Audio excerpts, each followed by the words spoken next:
That's why I gave you the list, so that even if mastering physics isn't up and running, you can work the problems out of the book.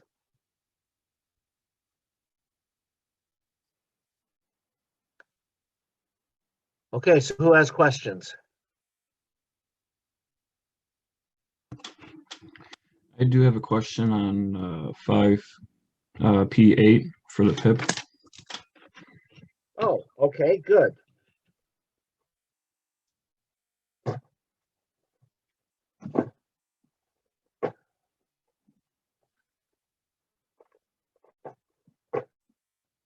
Okay. P8.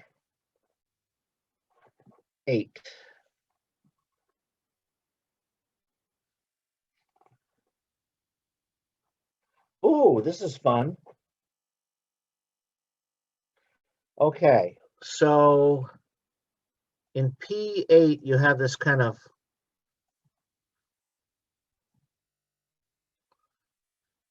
let me see if I can draw this kind of funny thing here.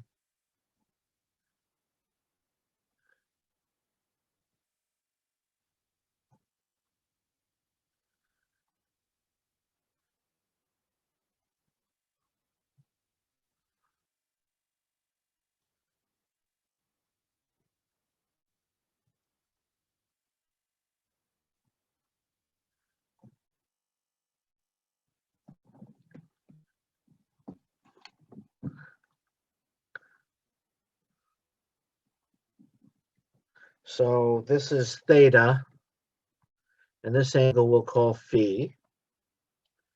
And we have a block and another block. And we have springs that lie along the surface and connect these two. And we haven't discussed the spring force yet. The surface is frictionless. Oh, that's not a spring, that's a rope. I'm sorry. It looked like a spring to me. And I thought, we haven't talked about springs yet. Okay.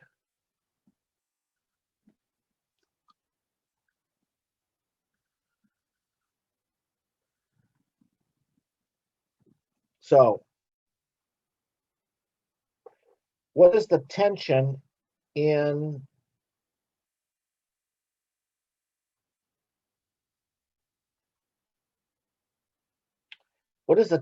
the rope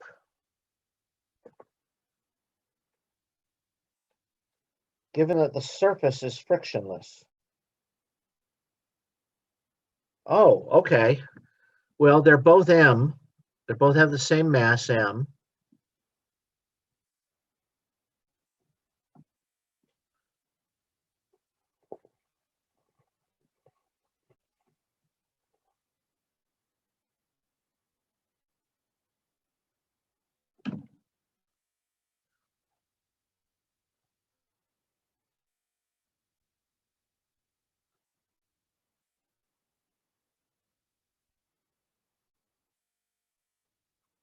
Are these two are accelerating if the surface is frictionless, isn't it?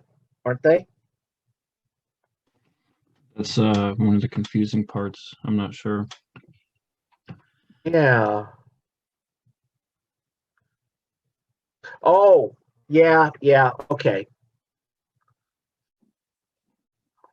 So they have equal masses M. So let's do a free body diagram for this mass right here. We're going to have mg sine theta acting in that direction. We're going to have mg cosine theta acting in the normal direction. And we're going to have the tension pulling down in this direction. Now, I skipped a step in my head. I resolved the force mg into two components. One along the surface and one normal to the surface. Oh, I actually didn't do that correctly. This is mg cosine theta. I'm going to start over again because I goofed it up.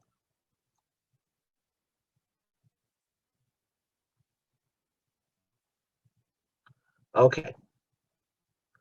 So here's m. Now it has a component mg sine theta acting along this wedge here, and a component mg cosine theta acting here, and this component n, which of course equals mg cosine theta, acting that way. But we also have the tension in the rope pulling down this way. Now, let's do the free body diagram for this mass. For this mass, we have mg sine theta, phi, I mean, mg cosine phi, the normal force acting this way, and the tension force acting this way. Okay, now let's write down Newton's law, second law, for the motion along this plane right here. So we're going to have minus t, because that's in the negative direction, minus mg sine theta equals ma. So they are accelerating. They have to, right? And what about this one in the direction along the inclined plane? We have t minus mg sine phi equals ma. So we have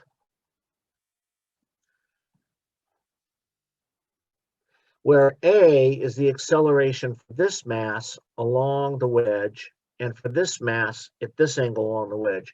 But the equation of constraint is they're attached together by the massless rope. So assuming that there's tension in the rope, then they're going to accelerate together. Okay, so we can eliminate a between these two equations because the left-hand sides of both equations are equal to ma. So what do we end up with?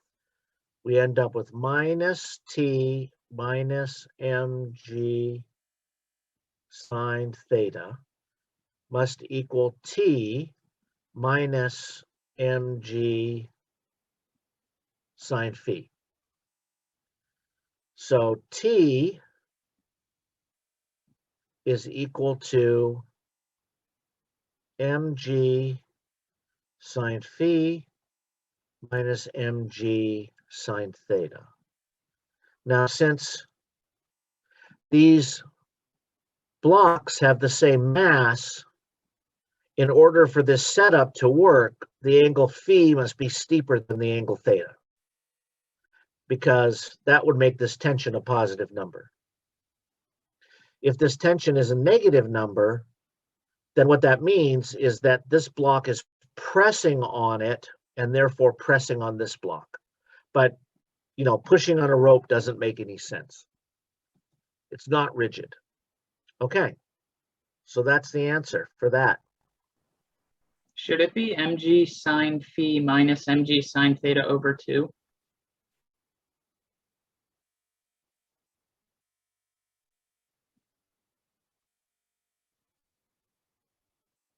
Yes, it should. Good. Good call. Who said that? It was Ben. Okay. All right. Is there another part to this? Oh, check the physical behavior answers when phi goes. Oh, phi is less than theta.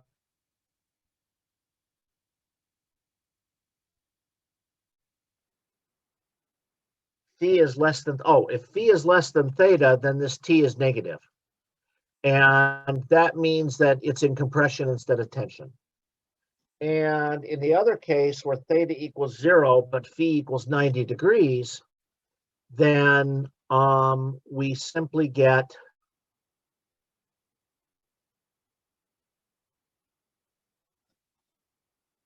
phi equals 90 degrees and theta equals 0. Oh, if theta equals 0, then this is 0, this is 1.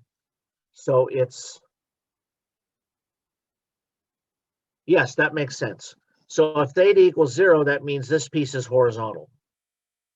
If this piece is horizontal, the total force acting to accelerate the masses is simply, and phi is 90 degrees, is simply mg. But the force divided by the mass is mg minus 2m. So that works. Okay, I said that badly. Did everyone understand that? So let the situation be this.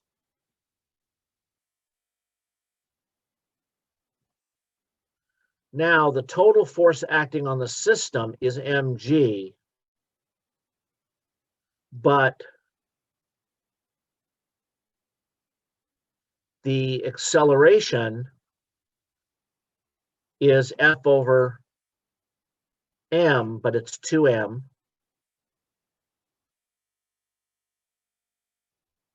So that's g over 2.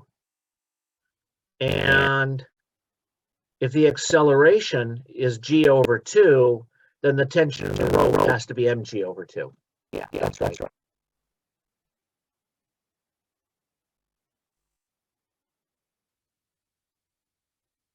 Is that okay? Does everybody see that?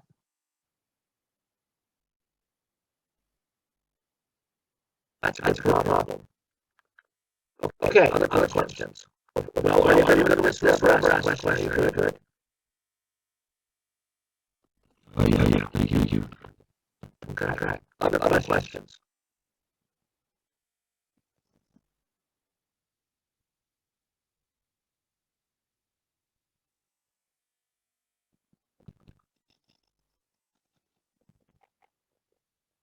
All right, so question chapter 4. Chapter 4 is due Wednesday. I'm sorry.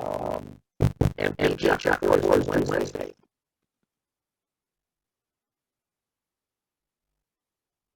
All right.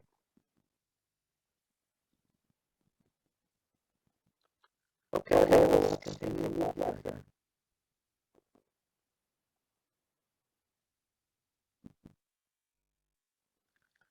All right, so we're going to talk a little bit about fluid resistance, but we're not going to go into great detail. We basically have two cases. For slow speeds,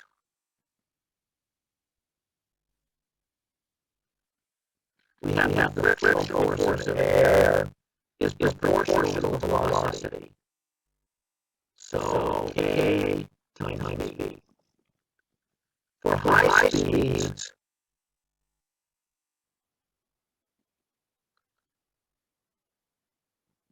the frictional force can sometimes be approximated as some constant. Let's call this K1. K2, so it's not the same, times V squared. And we're going to do an experiment in a few weeks in which we actually determine what this K is and what this power is. Does it need 1 or 2? These are just common cases. But depending on the function of the body, it can be anything. So we're going to actually measure this exponent. We're going to assume F equals some K to A power. And we're going to measure K, and we're going to measure A for a particular body. And that particular body is going to be a coffee filter. So let's consider a case of slow speed, just as an example. And a body which is just flowing through the air has a force kV upward minus mg equals ma. So I should have done a free body diagram. mg acts downward, kv acts upward. Now, let's say from experience, we know that a blunt object falling through the air will eventually reach a terminal velocity. That's how a parachute works.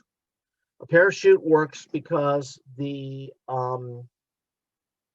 terminal velocity for the system of the person hanging under the parachute when the parachute is open is a slow speed. So you don't hit the ground too hard. So let's say that we've reached terminal velocity, in which case this is 0, and the terminal velocity equals mg over k.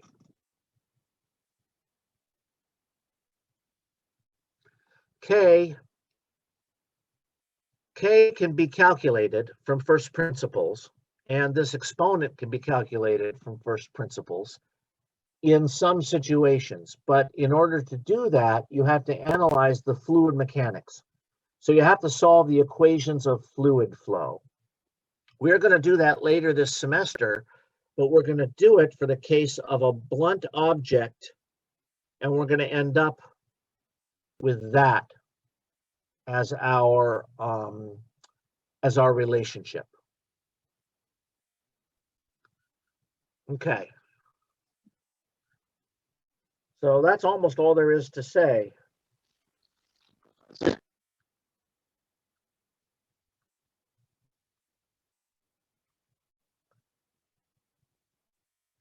Well, no, we can do other things. Let's say that we want to know V of t. Well, if we have the force, then we know F equals ma. So the total force is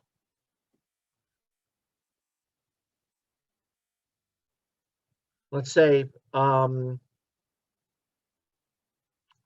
assuming V of 0 equals 0. I'm worried about the sign convention here. Professor? Yes. So sorry to interrupt. I have a question about the what you just did. So I know it has to do with like high speed and slow speeds, but what exactly is the V of WSR is equal to mg over k? Is that another speed? V sub t, that's a VT. That's the terminal velocity or the terminal speed.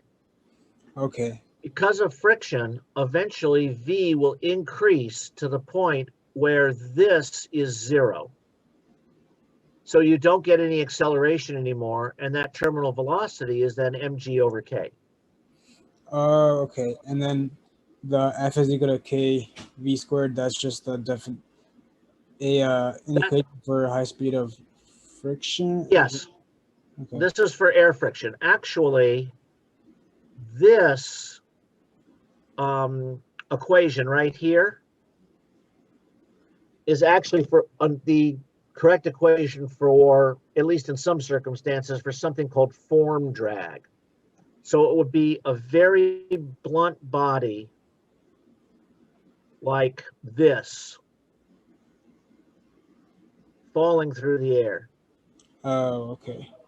The reason that the air resistance would come about entirely because of the pressure of the air on this surface, almost entirely. Very little of it would be viscous friction against the edges. But if I have a very long, slender body like this, almost all of the drag is due to friction on the sides, in which case this is more appropriate. So it's really not so much a matter of slow speed versus high speed, although that's what it says in the book. It's really a matter of a very blunt body. This gives the form drag versus a very aerodynamic body. This gives the friction drag. So you know what? The hell with what the book says.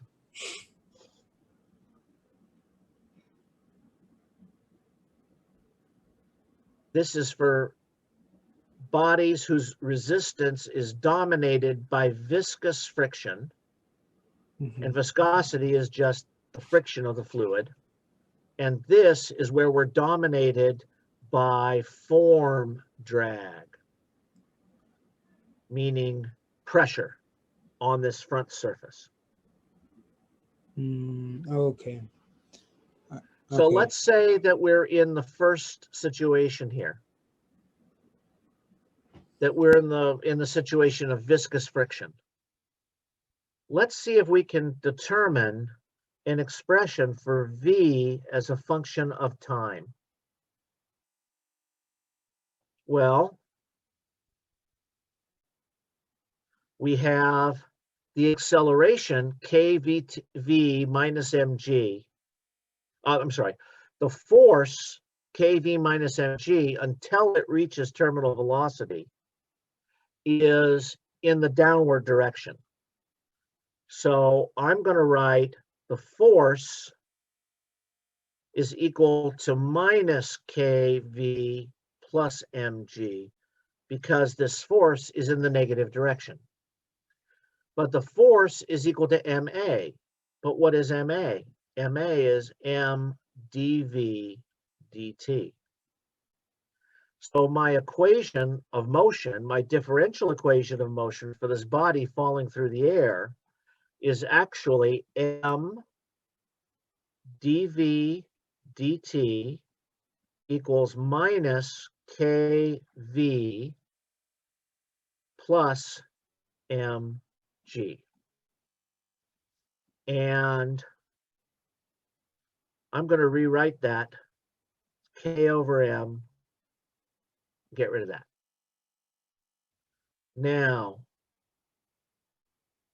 separating out variables, as I can do with simple differential equations, I get dv over minus k over mv plus g is equal to dt. And I'm integrating here from rest at v equals 0 to v. So strictly speaking, I got to put a prime there to make that right. And I'm integrating here from time equals 0 to the time t. So that's a dt prime. So now the solution of this differential equation tells me v as a function of time. Notice we're playing the same exact game that we played with kinematics. But my equation is in this form, F equals ma. Now notice I've got dv dt here. Why did I write a as dv dt? Because I have a v in the force expression.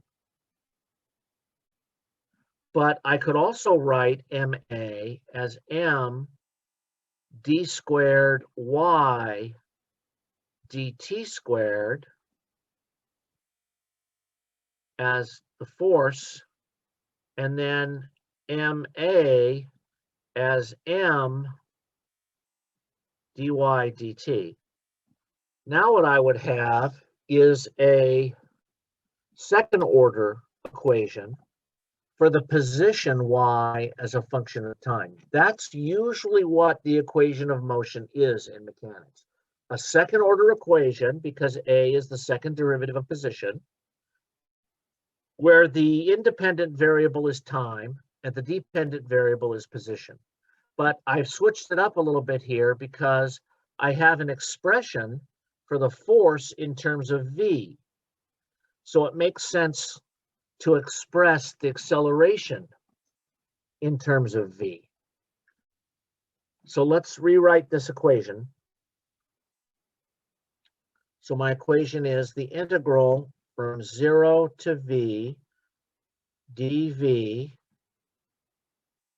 minus k over m v prime plus g equals 0 to t dt prime. So this side is easy to do. That's just t, isn't it? What about this side? Well, let's make the substitution. U equals G minus K over M V prime. So now du equals minus K over M dV prime. So minus M over K du is dV prime. And this integral becomes the integral minus M over K du over U. And what do my limits of integration become? Well, if V prime is equal to 0, then U is equal to G. And when V prime is equal to V, U is G minus K over M V. And that then becomes the logarithm minus M over K of the logarithm of G minus K over MV divided by G. Okay. So now I've got all the pieces. What I have is that the logarithm G minus K over MV over G is equal to minus K over MT.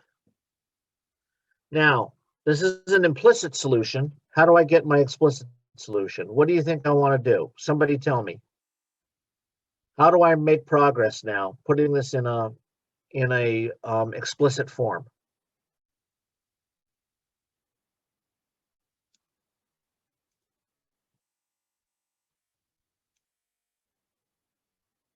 Anybody? Well, what if I raise e to the power of both sides of the equation? What's e to the logarithm of this? Well, that's just G minus K over MV over G equals e to the minus K over MT. Now, we multiply this by G.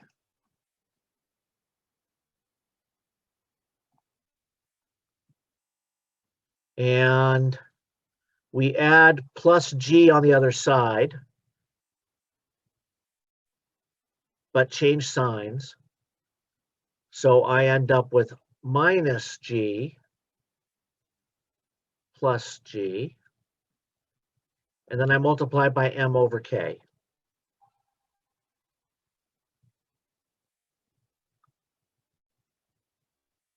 Okay, so V as a function of T is equal to mg over K times 1 minus E to the minus K over MT. All right, now let's check this. What did I say my terminal velocity was? My terminal velocity is mg over K. Now let's go to this solution. My terminal velocity occurs when t becomes large. When t becomes large, this term goes to 0. So v in the limit as t goes to infinity is just mg over K. So that's a check of my solution against my known terminal velocity. Okay, do you see how this works?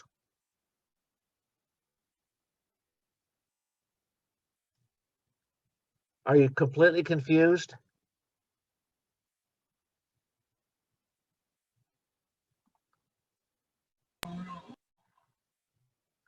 Yes, okay. All right, let's do this again. Only let's do it in a little bit slower. So the frictional force F is equal to K times V.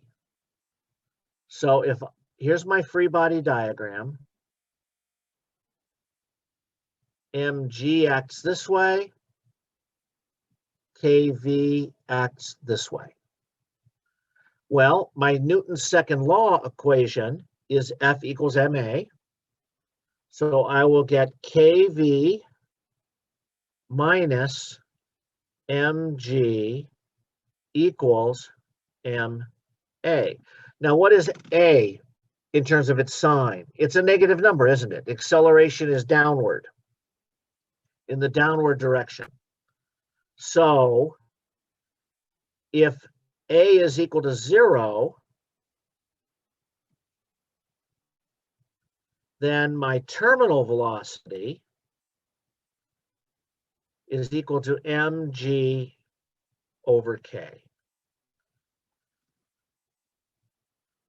My terminal speed, rather. So this isn't a signed quantity. This is positive because it's a speed. Now, Professor, why does, yes, sorry. So K in this case, it's a constant, right? yes, Okay. it's some constant determined empirically, or maybe you can calculate it for a situation if you're clever enough.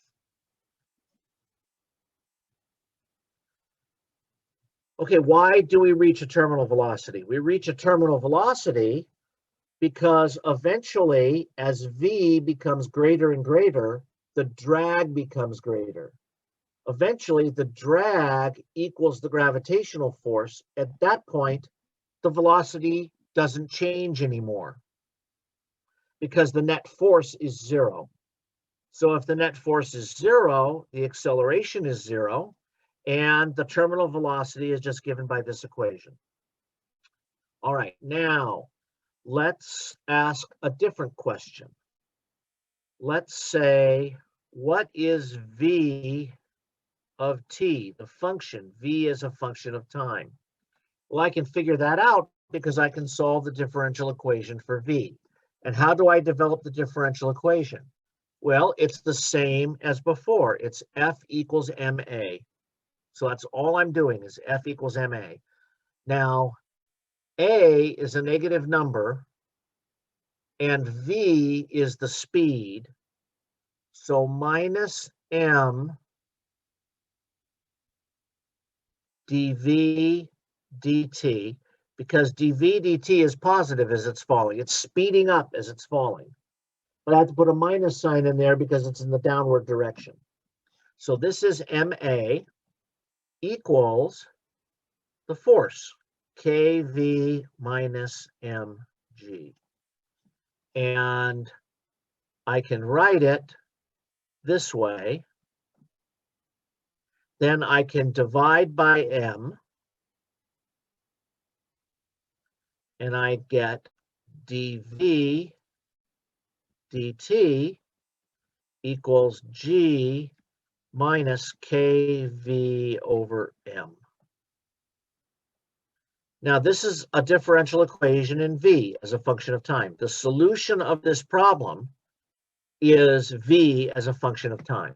It's a separable equation, which means that I can put everything having to do with v on the left side and everything having to do with t on the right side. And so let's do that. Now I have dv over g minus k over mv equals dt. And I'm just simply going to integrate this. Going to integrate it between 0 and v. So I'm including an initial condition. My initial condition is that when t is equal to 0, v is equal to 0. So I'm dropping it from rest. And you can put the primes inside the integrand to make it clean if you want, or you can just leave it like this, understanding that that's a limit of integration and that is a variable of integration. And they're two different things, even though I've got the same symbol. So that's why I put the little prime here to use different symbols for things that are different things. But provided you understand what you're doing, I don't care. Okay, now do the integrals and apply the limits of integration and solve for v. In order to do that, you have to raise both sides of an equation as powers of e to get rid of the logarithm. So anytime you have a solution to a differential equation that is something like logarithm of something equals something, and your dependent variable is inside the logarithm, then you have an implicit solution. It is a solution. It tells you what v is. But it would be nice if I could write v of t is just some function of t. And in order to do that, I have to raise both sides of the equation as powers of e. Sometimes it doesn't work. Sometimes you can't do it. You cannot get a closed form explicit solution. In that case, an implicit solution is a solution. And how do you deal with it? Well, you have to deal with it with numerical analysis. You have an implicit equation for v, then you're just going to have to use numerical analysis techniques to find out what v is at any given value of t. Okay, is that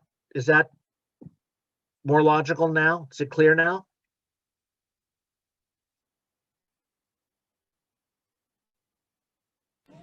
Yeah, that makes more sense now. Okay. So we're basically just looking for the velocity equation with respect to t at any point, right? Not. The velocity at any time t. And the solution, if I remember it rightly, v of t is mg over k, 1 minus e to the minus k over mt. I think that's right. And you can check the limit. What happens when t goes to infinity? This term goes to 0, and you're left with the terminal velocity.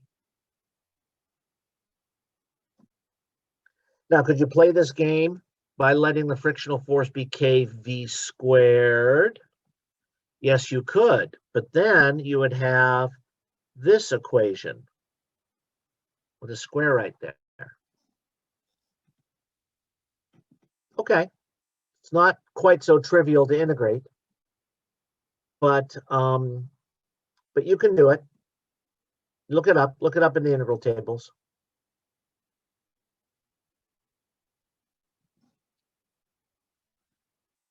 Okay, any more questions on this? Yeah, just quickly. Is this from chapter 5? I think so. Okay. Yeah. I think it's in the book. I'm sure it's in the book.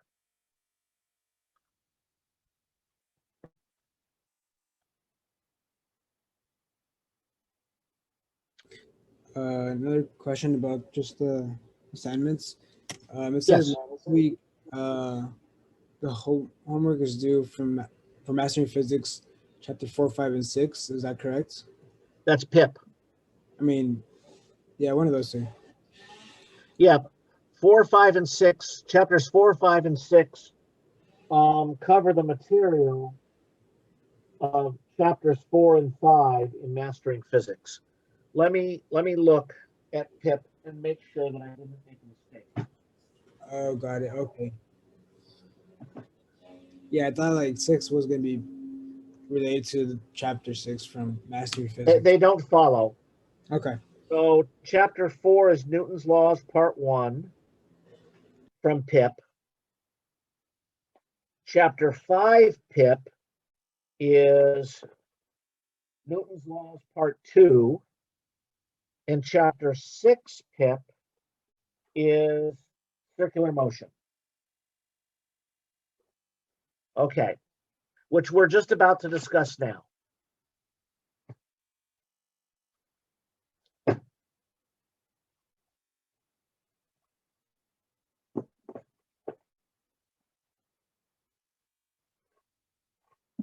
Okay, So the topic here is dynamics of circular motion. And we know that for uniform circular motion, so here's my circle. A particle, let's say right here, has a velocity tangent to the circle, and there is a centripetal acceleration, a sub c. So we'll assume uniform circular motion. If it's not uniform, then there's also a tangential acceleration. But let's not worry about that for now. So the centripetal acceleration is equal to, Adam, what's the centripetal acceleration equal to? And this is the radius r of the circle.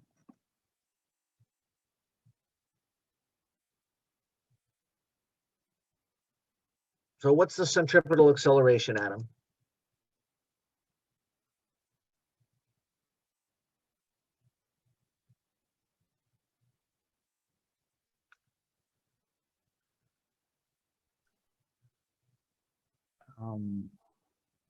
I'm just blanking on this. Okay, at any instant, the centripetal acceleration is v squared over r. Remember that? Yeah. So if it's in uniform circular motion, v squared is a constant. The speed squared is a constant because the speed's a constant in uniform motion. So the centripetal acceleration has a constant magnitude, but of course it's constantly changing direction. All right, let's consider a really simple problem. I have a mass on the end of a string whirling around in uniform circular motion. What is the tension in the string?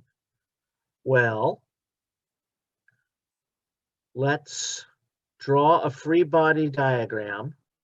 Now, this free body diagram will be at an instant, because as the thing moves around in a circle, the directions of everything change.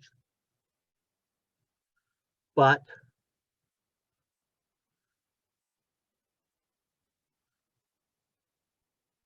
let's see. We have the tension. Now, in actuality, it will be at an angle because there will be a force mg. So there must be a tension force T at an angle to pull it up.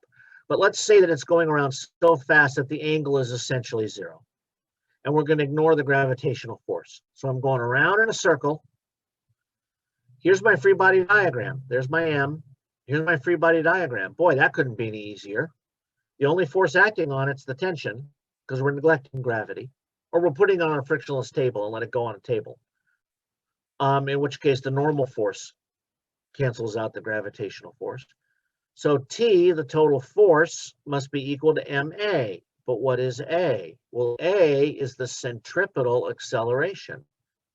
So that's equal to mv squared over r. And that's it. The tension of the string is mv squared over r, where v is the speed with which you're twirling this thing around. Okay, now let's do a carnival ride that you are probably familiar with. And in this ride, I think they have it at Knott's Berry Farm. I don't remember. You've got this sort of gigantic cylinder. Let's look down on it from above. So looking down on it from above, it has a radius r, and there's people standing with their backs against the wall. And there is a coefficient of friction, mu sub s, between your body and the wall. The question is, you're standing on a little platform,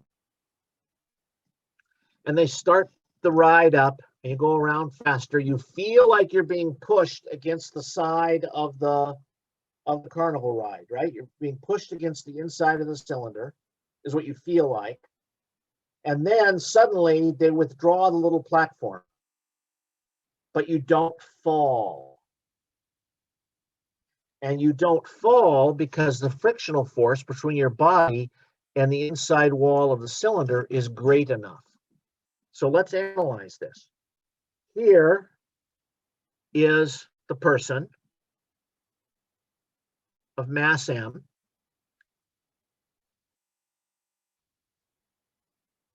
There's a force mg.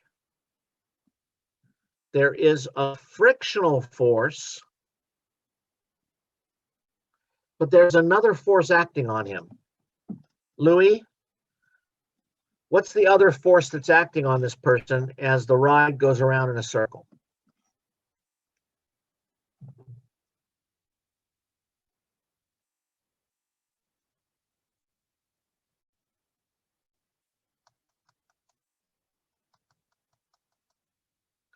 There's another force. Do you know what it is?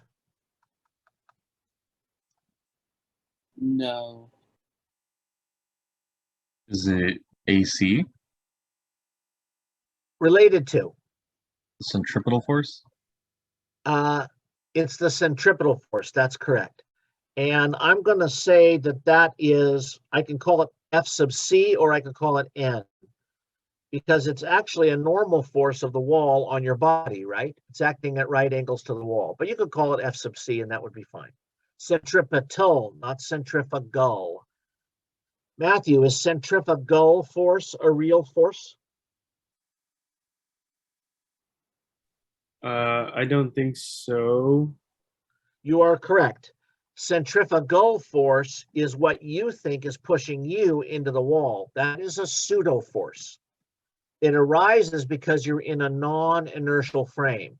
Notice I've drawn my free body diagram viewing this from outside the ride, not inside the ride. So the guy inside here is in a non-inertial frame, but standing out here looking at it, I'm in an inertial frame. Okay, but centripetal force is a real force. It's the force of the wall on this guy, which I just labeled N. Now, what are my equations? My equation is F minus mg equals 0, right? Because he's stuck on the wall. But now my normal force must be equal to what? It must be equal to m times the acceleration. But the acceleration is the centripetal acceleration. So that's mv squared over r. And I also have that F is equal to n mu sub s. So my final equations are m v squared over r times mu sub s minus mg equals 0.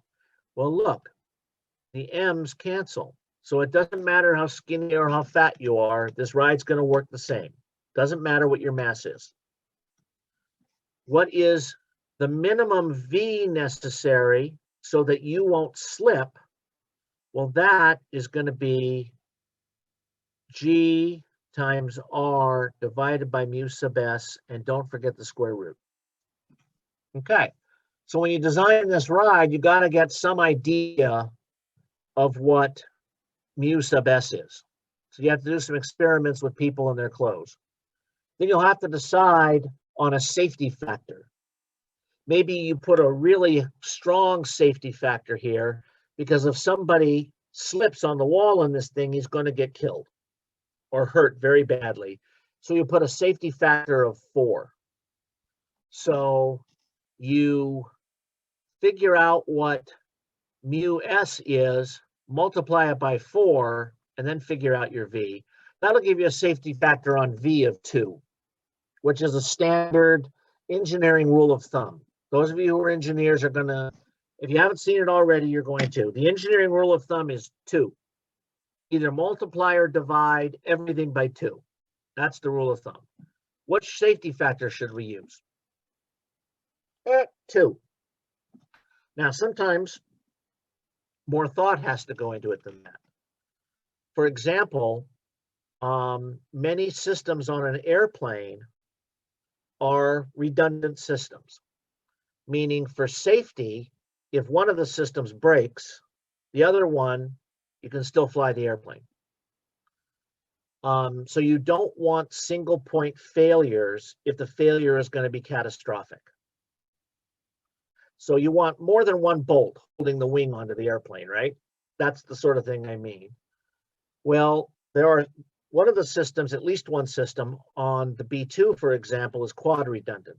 And the reason for that is that the airplane is neutrally stable, which means that it's not inherently stable. And without computer assist, you can't fly it. So for safety reason, the computer system that helps the pilot keep the airplane stable by making constant tiny little corrections to keep it stable, that's quad redundant. It can, if 3 of those systems can fail and the airplane is still fine. Okay, so just an example of safety factor. Okay, so you understand this problem. This is an easy problem. Professor? Yes. Yeah, another question. So are we looking at this image straight on or from the top? From the top looking down on it. Okay. So he's rotating this way. And he's stuck up against the wall. So the normal force of the wall pushes him this way. What does that normal force do? It forces him to turn in a circle. Okay. Got it.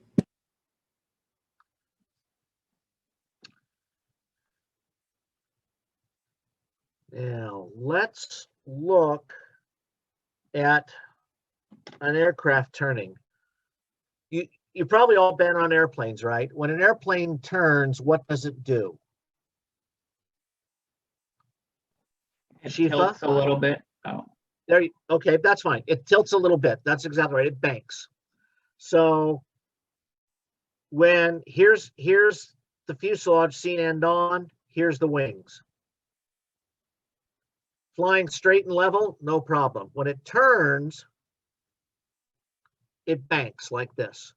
Why does it have to do that? Well, the reason it has to do that is that the lift force on the wings has to be equal to the weight of the airplane for the airplane to stay at a constant altitude. And if you turn, oh, I wish I was in class. I don't know if you can see me. Hold on. Okay. Okay, my arms are the wings, okay? If I'm flat and I turn as I fly, what happens? Well, the speed of the air over the inside wing goes down, right? Because I'm doing this. So the speed over this wing is faster than over this wing. Okay, well, that's going to give me more lift on this side, which means that's going to happen. And now I'm going to make my turn. What would happen if I tried to make a flat turn? Well, in order to keep from banking and still turn, as I go this way, I'm going to have to do something to change the lift on this wing. I'm going to deploy what's called a spoiler. Spoiler is that little square thing that pops up from the wing that interrupts the flow. That spoils lift. That's how an airplane descends, right? They put the spoilers out, spoils lift, and the airplane goes down instead of staying up. Well, if I am doing that and I spoil the lift on this side so that the lift on both sides is equal, as I turn, I no longer have enough lift to stay up in the air. So if an airplane makes a flat turn, it's going to fall straight down. So it has to bank. So let's consider a banking airplane. So I'm going to just draw a line in red. Here are the wings of the airplane. Here's the fuselage of the airplane. Okay. The lift force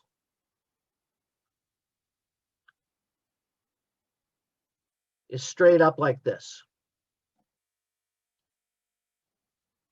The gravitational force is straight down like this. So let's call this F sub L. And let's call this mg. And let's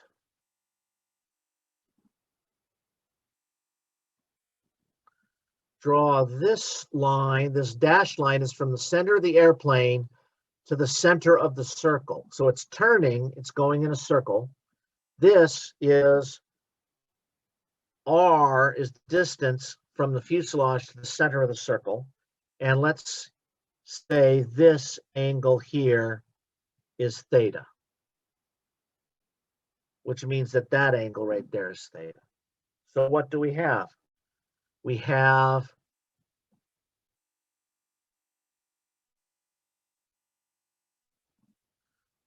the force of the lift times what? Cosine theta must equal mg. So that's the lift force that I need. And I have the component of the lift force in the direction of the circle, aligned to the center of the circle. Well, that is going to be FL sine theta equals mv squared over r. So I'm assuming uniform circular motion at a speed v. Now, my question is, what is the turning radius of the airplane given a speed v and given an angle theta? Well, I divide the top equation into the bottom equation, and I get tangent of theta is equal to v squared over rg. So given a given bank angle and given a speed v, my radius of curvature of my turn is what? V squared over g times the tangent of theta. So if I'm making a turn and I want to stay with speed v, then if I bank at a certain angle, that determines the radius of my turn. If I want the radius of my turn to be less, then I have to increase the bank angle theta. And there's airplanes can have really big turning radii sometimes. The B-70, which was a Mach 3 bomber, that would begin its turn in order to fly into Edwards Air Force Base. It would begin its turn somewhere over Nevada. It would be turned 180 degrees somewhere over the Pacific Ocean, and then it could land in California. So that's how fast V is for that airplane. Okay, does everyone see this analysis? It's maybe a little confusing, but it's actually simple. The airplane's banked like this, so the lift force is at right angles to the wings. mg is acting downward. And of course, there is a component of the lift force pushing it to the right, making it turn. So this component of the lift force right here, FL sine theta, is what provides the centripetal force to make the airplane turn. You can view it, that's another reason why it banks. If it wants to turn, something's got to be pushing it towards the center of the circle. So it has to bank, so the lift force has a component in the direction of the center of the circle.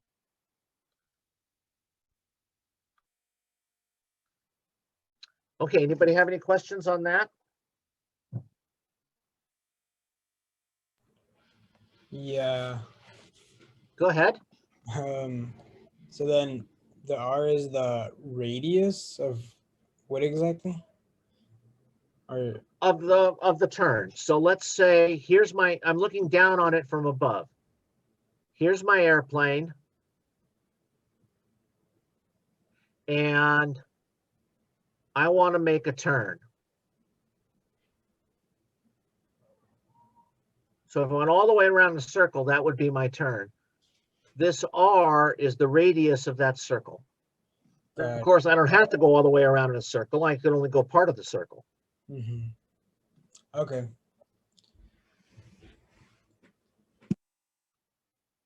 Okay, good. I think that's enough for today. I've got some additional examples that are really good, but mostly rather difficult. Examples with very difficult equations of constraint, but I'm going to show them to you to show you how it works. But that's complicated and we don't have enough time to get far enough into it. Let's stop here for today. Does anybody have anything they want to say? Questions, issues, concerns? So we will see you in person on Wednesday. You will see me in person on Wednesday, and I will see you in person. Aren't I lucky? Whoa. So there's one other thing I want to bring up to you. We don't have everybody here, but it turns out that it is within the rules for us to meet every Wednesday in class, whether we're having lab or not. And the reason I checked on that is that some of the students said that they'd like to spend time in the classroom and have lecture on Wednesdays and Thursdays, which are the lab days. And we only do labs about half the time. So we've got at least 7 or 8 more sessions on Wednesday in which we won't actually be doing a lab. So I asked the students if that was okay with them, because some of them may have schedule conflicts or problems. And a lot of them had conflicts where they couldn't go in every Wednesday. So we don't have everybody in this class. So I'm not going to ask you if that's okay to do that, because I don't think it will be. But as a compromise, here's what I would like to propose. On Wednesdays, when we're in class in the classroom and we do our labs, we're normally not going to take 2 hours to do the labs. I mean, we're not going to take 3 hours. We'll take 2 hours or less. That means that we'll have an hour, usually on Wednesdays on lab day, when we could have a problem session or answer questions or do anything you want. So that's my plan. My plan is that what we'll do is when we're done with the experiment, nobody's required to stay, but we'll answer questions and work problems and spend at least an hour together in the classroom doing that. So I just wanted to make you aware of that. So on lab days, you might want to prepare questions. Okay, does anybody else have anything to say? Or any questions or anything? Sounds like a good proposal. Thank you. Okay. Okay, I feel for you. I think it's terrible. This online stuff is for the birds. Yeah, I know I'm not as effective a teacher online as I am in person. Yeah, I definitely think this would definitely need to be an in-person class to be its most effective. It's quite a challenge. Yeah, it's hard. I mean, it's hard to sit in front of this stupid screen all, for 3 hours. It's hard. It's boring. It's much nicer to be able to have people around you. You can interact, you can talk, you can take a break and talk about things. Much better. Okay. Christopher, did you have your hand up for a question? Oh, no, you didn't. I got a little hand for some reason over you with my cursor. Okay, so everybody have a wonderful Monday. And I'll see you on Wednesday in room 415. Thank you, Have a Professor. good one. Thank you, Professor. Okay, all right.